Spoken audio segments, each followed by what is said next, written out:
Terceira série, tudo bem com vocês? Sejam todos bem-vindos à nossa aula. Hoje nós vamos dar continuidade ao capítulo 3, fazendo a correção dos exercícios da página 8, né? Eu pedi que vocês fizessem os exercícios 17, 18 e 19, que já fica na página 9.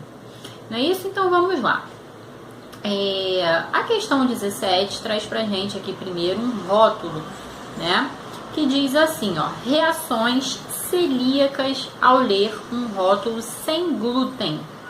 Então vamos lá. Primeiro a gente tem aqui, né, a mãozinha do curtir, não contém glúten. Depois o coraçãozinho, sem glúten e com sabor, amei. Risadinha, né? Sem glúten e barato, ha, né? Sem glúten e barato e gostoso, uau. Sem glúten, mas pode conter traços. Aí aqui já é a carinha de triste. E a carinha de raivoso para rótulo tá todo errado. Grrr, né? O que a gente percebe aqui já nessa imagem, né? Que há uma conjugação entre linguagem verbal e não verbal, né? E aí, na linguagem não verbal, a gente tem os elementos aqui que são usados nas redes sociais, né? Os emojis que são usados nas redes sociais. Então, carinha de triste, carinha de raivoso, carinha de espantado, né? A mãozinha do curtir, né? E o coraçãozinho, tá? E essas são as reações de pessoas celíacas, né? Pessoas celíacas são aquelas que só podem comer alimentos que não contêm glúten, né? Então, o que isso mostra pra gente aqui, né? Que não é tão fácil assim encontrar alimentos, né, que não contêm glúten, que tenham um rótulo bem claro, bem objetivo, bem informativo, né, que sejam baratos, num preço acessível, né, também que tenham um sabor, né. Então a gente consegue perceber aqui que são algumas dificuldades que essas pessoas enfrentam, né. A gente consegue perceber isso pelo texto, né, justamente pelas reações que são dadas aqui, né? Ou seja, quando elas encontram algo que é sem glúten e que é barato, quando elas encontram algo que não contém glúten e que tem sabor, nossa, isso é um motivo de comemoração, o que significa que normalmente isso não ocorre, né? Vamos então para o enunciado da questão. Essa imagem ilustra a reação dos celíacos, pessoas sensíveis ao glúten, ao ler rótulos de alimentos sem glúten. Essas reações indicam que, em geral, os rótulos desses produtos, e a gente marca a opção letra E, né?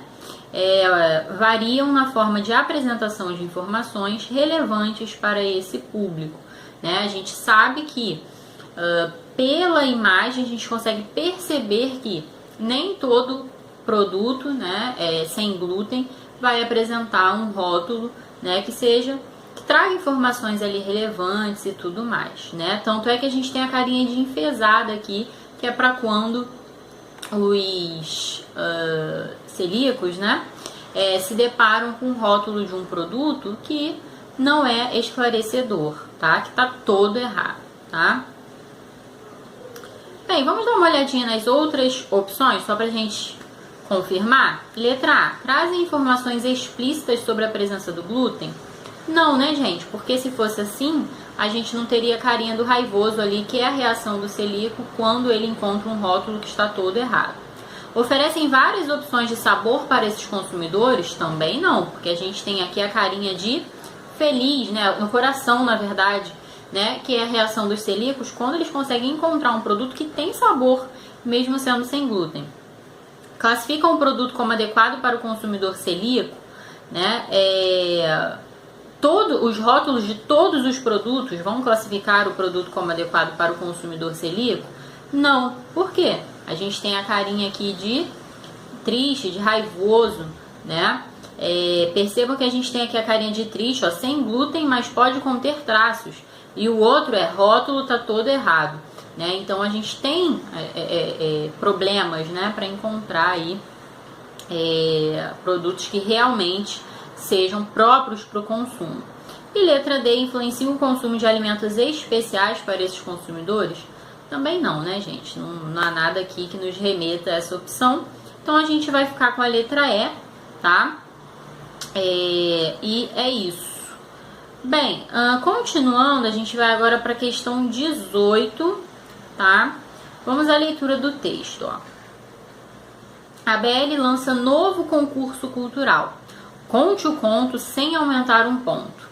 Em razão da grande repercussão do concurso de microcontos do Twitter da ABL, o AB Letras, a Academia Brasileira de Letras lançou no dia do seu aniversário de 113 anos um novo concurso cultural intitulado Conte o Conto sem aumentar um ponto, baseado na obra A Cartomante de Machado de Assis.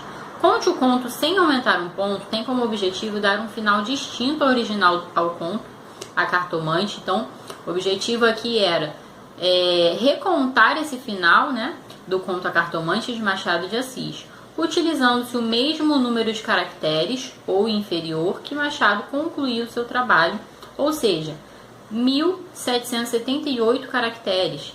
Vale ressaltar que para participar do concurso, o concorrente deverá ser seguidor do Twitter da ABL, o AB Letras. Então vejam que interessante, né? A Academia Brasileira de Letras promoveu um concurso, né, que é Conte um Conto sem aumentar um ponto, né, em que os candidatos deveriam recontar, né, o final, o desfecho da história A Cartomante de Machado de Assis, mantendo a mesma quantidade de caracteres que o Machado de Assis utilizou para o desfecho da história. Muitíssimo interessante. Então, vamos ao enunciado da questão aqui para a gente entender o que a banca do Enem queria do aluno. O Twitter é reconhecido por promover o compartilhamento de textos. Nessa notícia, essa rede social foi usada como veículo suporte para um concurso literário por causa do... Letra A, limite pré-determinado de extensão do texto. Letra B, interesse pela participação de jovens. Atualidade do enredo proposto. Fidelidade a fatos cotidianos. Letra D. E letra E, dinâmica da sequência narrativa. Eu acho que essa questão aqui é uma questão muito fácil, né? E aí a gente vai marcar a letra A como gabarito, né?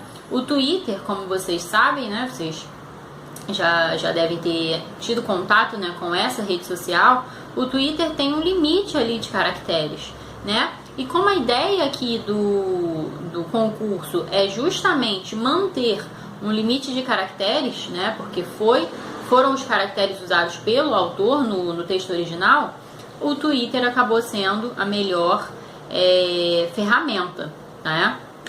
Então a gente marca aqui letra A. Beleza?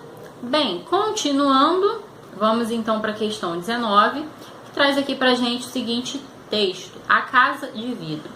Houve protestos, deram uma bola a cada criança e tempo para brincar. Elas aprenderam malabarismos incríveis e alguns viajavam pelo mundo exibindo sua alegre habilidade. O problema é que muitos, a maioria, não tinham jeito e eram feios de noite, assustadores. Seria melhor prender essa gente, havia quem dissesse. Houve protestos. Aumentaram o preço da carne, liberaram os preços dos cereais e abriram crédito a juros baixos para o agricultor. O dinheiro que sobrasse, bem, digamos, ora, o dinheiro que sobrasse. Houve protestos, diminuíram os salários.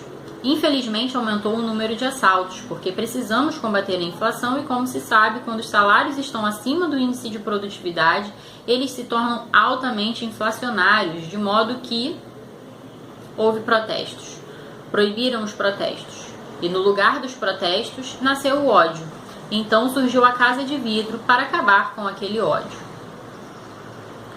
Bem, publicado em 1979, o texto compartilha com outras obras da literatura brasileira escritas no período as marcas do contexto em que foi produzido, como Então a gente precisa identificar aqui,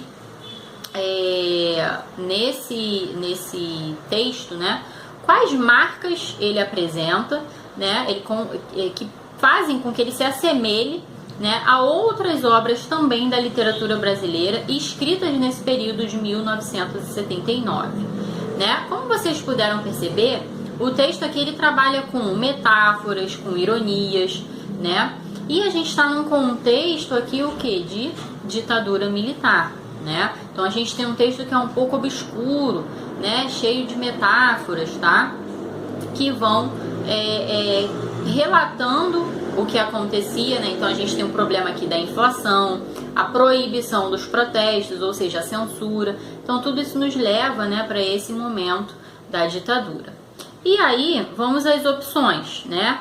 Lembrando que a gente precisa, vamos reler o enunciado? Publicado em 1979, o texto compartilha com outras obras da literatura brasileira escritas no período as marcas do contexto em que foi produzido, como a... Então a gente precisa identificar aqui nas opções que marcas são essas, né? Marcas desse contexto de ditadura e tudo mais. Como a referência à censura e à opressão para alegorizar a falta de liberdade de expressão, característica da época. Letra B. Valorização de situações do cotidiano para atenuar os sentimentos de revolta em relação ao governo instituído. Letra C. Utilização de metáforas e ironias para expressar um olhar crítico em relação à situação social e política do país. Letra D. Tendência realista para documentar com verossimilhança o drama da população brasileira durante o regime militar. E letra E. Sobreposição das manifestações populares pelo discurso oficial para destacar o autoritarismo do momento histórico. Bem, quem já estudou, né, esse período do regime militar vai se lembrar que era muito comum, não só na literatura, mas também na música, né, nas letras das canções, o emprego de metáforas, de ironias. Por quê, gente? Havia censura.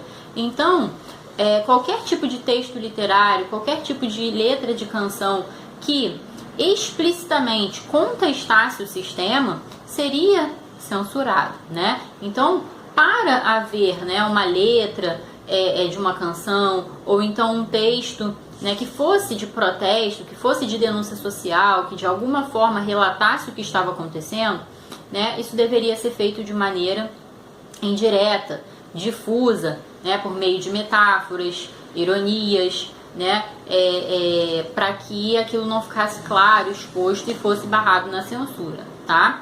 Então, a gente tem como gabarito aqui a letra C, né, a utilização de metáforas e ironias para expressar um olhar crítico em relação à situação social e política do país. Essa era uma característica da produção literária, da produção artística, de um modo geral da época, né, o uso desses recursos como a metáfora, a ironia, para representar, né, o momento histórico e burlar de alguma forma a censura. Beleza, gente? Então é isso, vamos ficar por aqui. Por hoje é só, vou deixar aqui no final dessa videoaula a descrição da atividade devolutiva e do dever de casa, tá bom? Beijo e até a próxima aula. Tchau!